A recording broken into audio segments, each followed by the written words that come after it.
La prévision budgétaire au titre de cet exercice est de 115 milliards 375.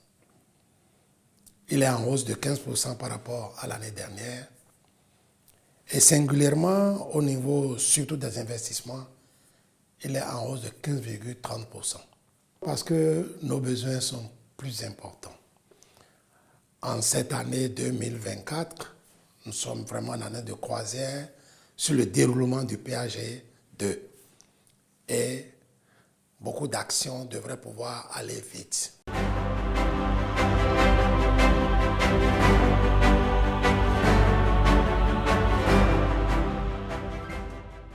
Le budget 2024 est structuré en 4 grands programmes.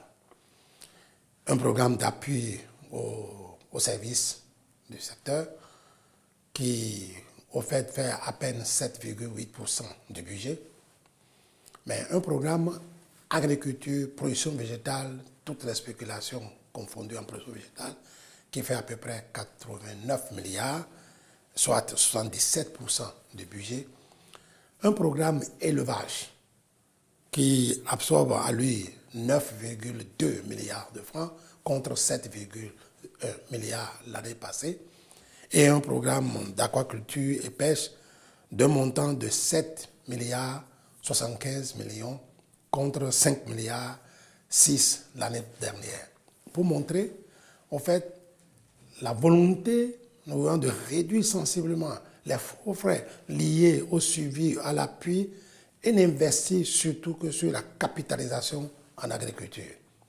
À cet effet, les poissons, les alevins, les aliments de poissons devraient être plus disponibles au niveau des écologies de production halieutique. Mais des aquapoles doivent être construits et accompagner les aquaculteurs pour avoir de quoi maintenant de l'espace vital pour produire de poissons suffisants. Sur l'élevage, nous allons mettre un accent surtout sur les poussins d'un jour à produire localement par des promoteurs privés à qui nous donnons des facilités, à diversifier les sources d'approvisionnement en aliments de volaille qui fait 60-65% de prix de revient du poulet et puis à faire les vaccinations nécessaires. Mais ça, c'est sur la volaille. Mais sur les autres élevages comme le porc, comme les bovins et autres, nous avons fait une politique d'insémination artificielle pour avoir des sujets beaucoup plus charnus et qui sont destinés à la viande. Nous avons fait la sensibilisation pour faire le déstockage à temps de bétail, de gros bétail et des petits ruminants pour que la viande à manger soit une viande de qualité. Sur la production agricole, production végétale, je ne vous dirai pas tout ce que nous mettons dans le dispositif de produire les semences, d'accompagner les producteurs d'avoir des intrants de qualité à temps et régulièrement. Puis surtout, le contrôle régalien qui doit suivre toutes ces productions-là pour que les normes soient respectées.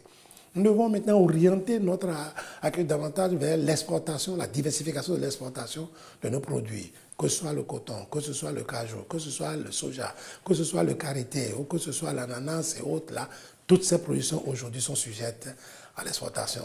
Tenez, j'aurais perdu cette opportunité de vous dire que le marché européen a accepté le mercredi dernier notre première cargaison de crevettes. Et ça, c'est en Suisse. Dans une semaine, la Belgique.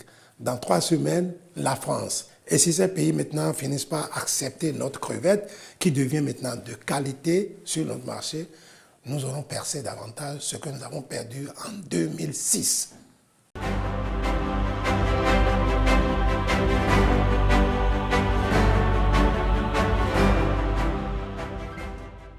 Le secteur agricole préoccupe beaucoup de députés. Ils étaient nombreux à nous suivre, à nous accompagner. Ils ont fait assez de formulations, de suggestions pour que, connaissant ce secteur comme le secteur nourricier, ne seront pas confrontés à une pénurie alimentaire.